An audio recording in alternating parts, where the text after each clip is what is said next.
I'm Logan Crawford, and right now on GBN, we're sharing the extraordinary and deeply moving story behind a very powerful book. It is called Motherland, Living with Child Loss and Becoming a Mother Again at 57. It is written by a terrific author. Her name is Barb Higgins. This powerful memoir confronts unimaginable grief, resilience after the loss of a child, and the courage to embrace motherhood again later in life. Heartbreaking, yet hopeful. Motherland speaks to every parent, every woman, and anyone searching for meaning after devastating loss. We're delighted to have this very talented author join us here today. We thank the team at Atticus Publishing for helping us put her on TV today. And we ask viewers like you to support authors like her by subscribing to our channel and by purchasing her amazing book. The links are below this interview. Barb, thanks so much for joining me here today. Thank you for having me. It really is a tad humbling. Well, it's a pleasure to have you on the show. You've done a great job with this book. I think it's going to be so helpful to other people who are suffering similar types of heartache and heartbreak. What gave you the courage to tell your deeply personal story? Well, what I couldn't talk about in my story was the medical issues surrounding Molly's death. The medical community is very, very tender when it comes to malpractice and that sort of thing. So much of Molly's story couldn't be told that I felt like I was just harboring a big secret. But so much of Molly's story was still valuable. And if I've learned anything as a mother who's lost a child, is it's a pretty isolating experience. I represent the biggest nightmare in any mother's life. So it's hard to be around people like me. If you haven't gone through it. Some of my best friends now are the people I've met since Molly's death, because this is the only Barb they know. Yeah. But I have a friend who's a published author. She writes fiction, contemporary fiction, and we just got talking and chatting, and she said, you really need to put this story to print. And so she was my inspiration, my friend Virginia. And Yeah. so I, said the words, recorded the words, wrote the words, and just took a chance that maybe it would help someone else.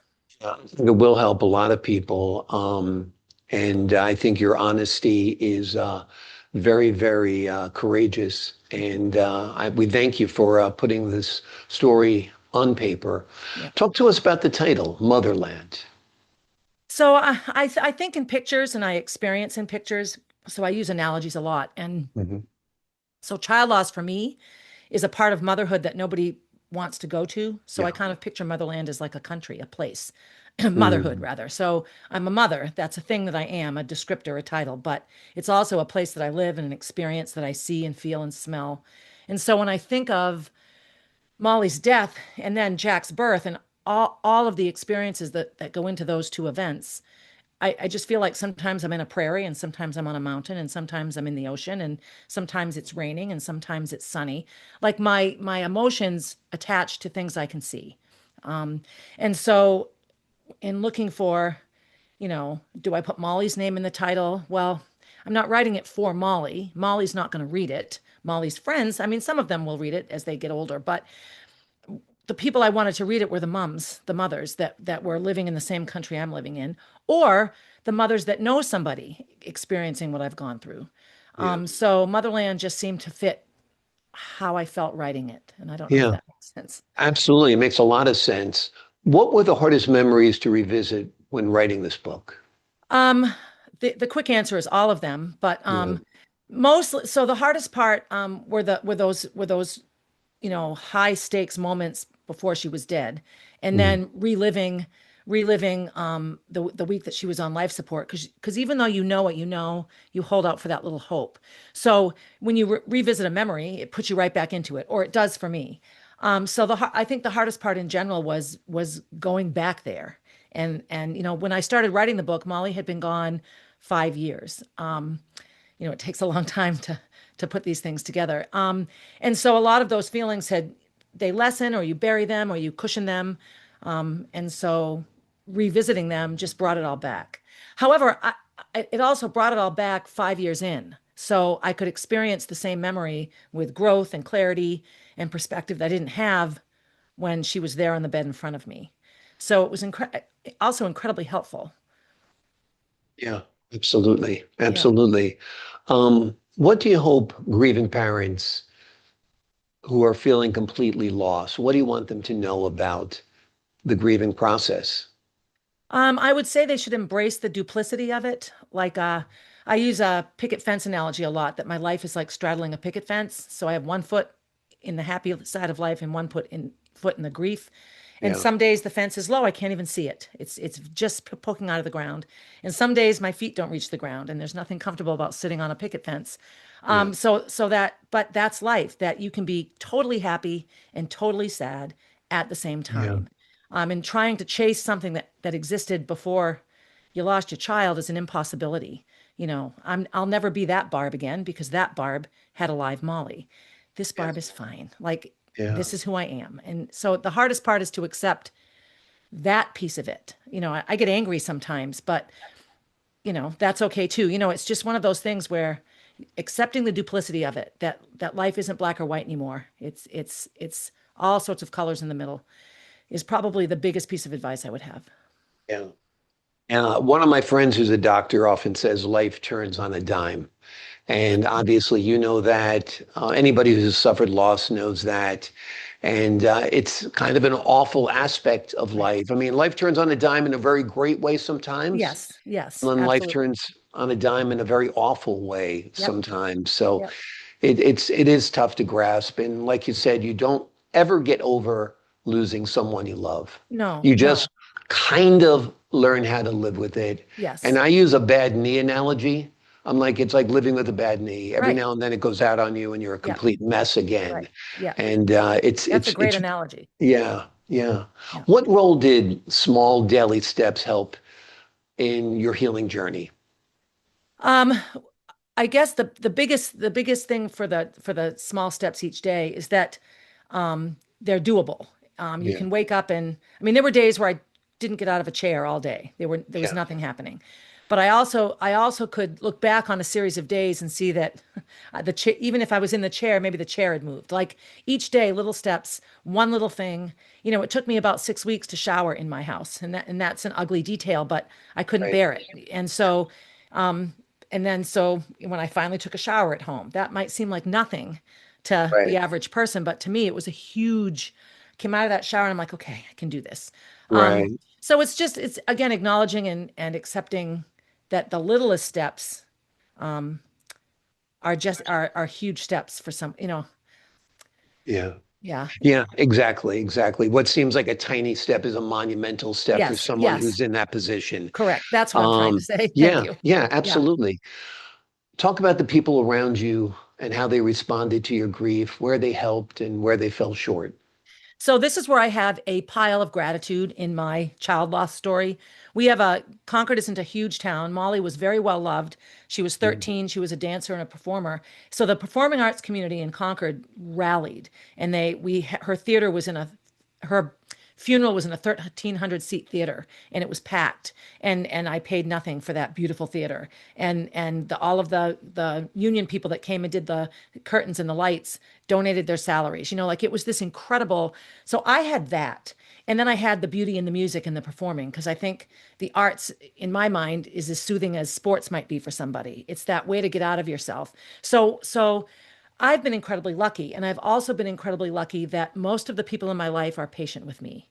That I'm in year 10 now, which seems like, she only lived here 13 years.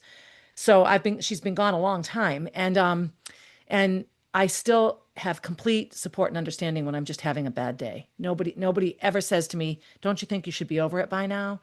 I haven't. And there are people that get told that early on. And so for me, I'm incredibly lucky. I've just had, my family is very supportive. We're a very spiritually based family, not religious, but definitely believe that life is bigger than this. And that's an incredible mindset as well, to be surrounded by people that can help you see a bigger picture. There's nothing good about losing a child, and I will never be no, okay with it, but I can be okay with living with it. yeah. And I don't know if you can make that distinction or if it's understandable, but No, no, I yeah, understand. You want to, life is a gift. yes, Molly would want you to live. Molly would yes, want you to be happy. yes, You're unbelievably heartbroken even 10 years later, and 20 years Yes. later you still will Yes. be. I Yeah. completely understand that. I'm Yep. still torn up over my parents' death. Yes. You know, it Yes. just, and the idea of concept of losing a child is Right. something I hit my knees and pray that'll Yeah. never happen to me almost nightly. Yeah. And if I Yeah. don't get a call right away or a text right away. Right. So it's a tough, tough, tough Yes. situation. Yes. Talk to us about your decision to become a mother again at 57. I'd like to say it was my decision, but shortly after Molly died, I started having this really intense dream about having a baby. And of Hmm. course, I just thought, okay, Barbara, you're a little nuts right now. So it was a few months. It was persistent, persistent. So I have an amazing, OBGYN. So I went and told him about my dream and do you think I'm nuts? And he said, no, I don't think you're nuts. I think let's follow through. And so I found a IVF specialist in Boston, this amazing Italian man named Vito Cardoni, who said, let's see if we can make this work. But I had to put it off for a bit. We were in the middle of the malpractice lawsuit. Molly was just freshly gone. We were in no place to raise a child. So a couple of years went by. We settled our lawsuit. Life was beginning to become a bit more normal, and the dreams came back. Poof.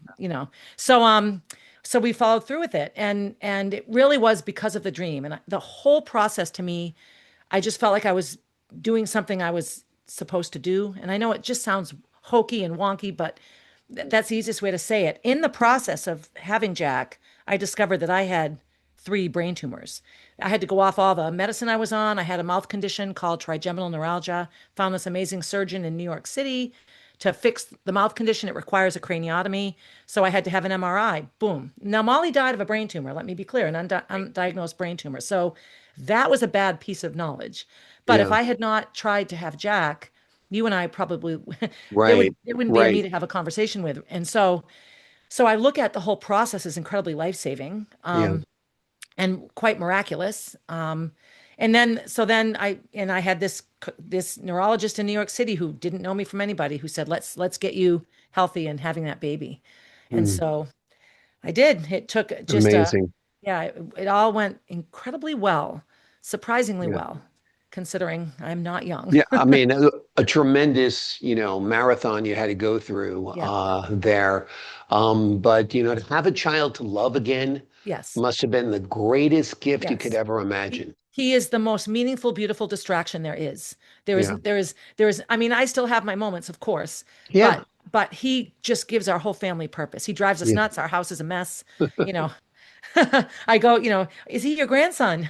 No, no, he's mine. But I'm back into it, all little Yeah. league and dance class and all the things that little kids Awesome. do. And yeah, it's a blast. And That's and great. actually we have a society now where lots and lots of grandparents are raising their grandchildren. So I Right. am not always the only person in my 60s, watching through the glass. Right. Lots of Grammys. So I actually feel quite at home. Yeah. And yeah. And he's Yeah. fantastic. Exactly. And there's a lot of people now having kids into their 40s. So Yes. what's the difference having a kid into your 50s? Yeah. Yeah. And I think it's wonderful. I say to my wife that Christmas is no fun without children, that we Right. should rent kids. I say that Yes. to her all the time. Like I say, I so wish I had kids to go out and Yeah. shop for Yep. again Yeah, I agree. because that's only fun Yeah. to go surprise them with the presents, buy the Yeah. toys, Yep. Santa, the whole bit, The whole bit. so Yeah, I agree. amazing, I amazing. agree. How old is Jack now? He is 4. He will turn 5 in March. So he goes to a fabulous preschool. He's outside all day. They bundle up. They take their naps in these little hammocks outside. It's amazing. Wonderful. Yeah, yeah. So he Oh, has a great time. And Gracie, my daughter Gracie, is 24. She'll be 25 in April.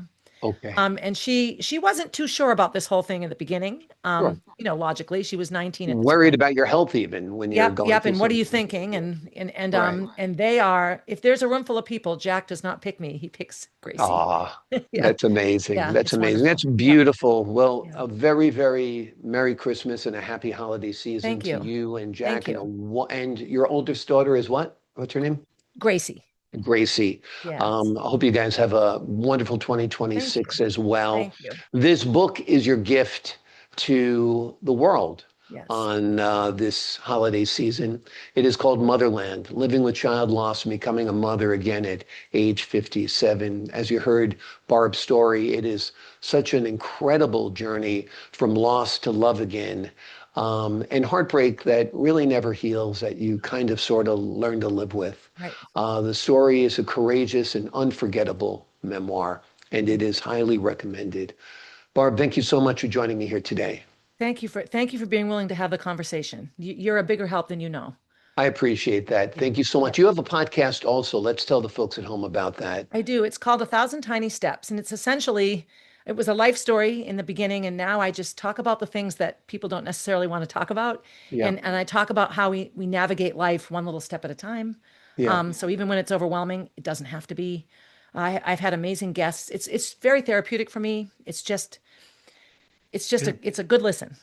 I'm sure it's very therapeutic to your Yeah. listeners as well. A Yes. thousand Yes. tiny steps. We will take a look for it. Imagine it's available on Everywhere. Spotify and other Yep. platforms as Yep. well. Absolutely is. Yes.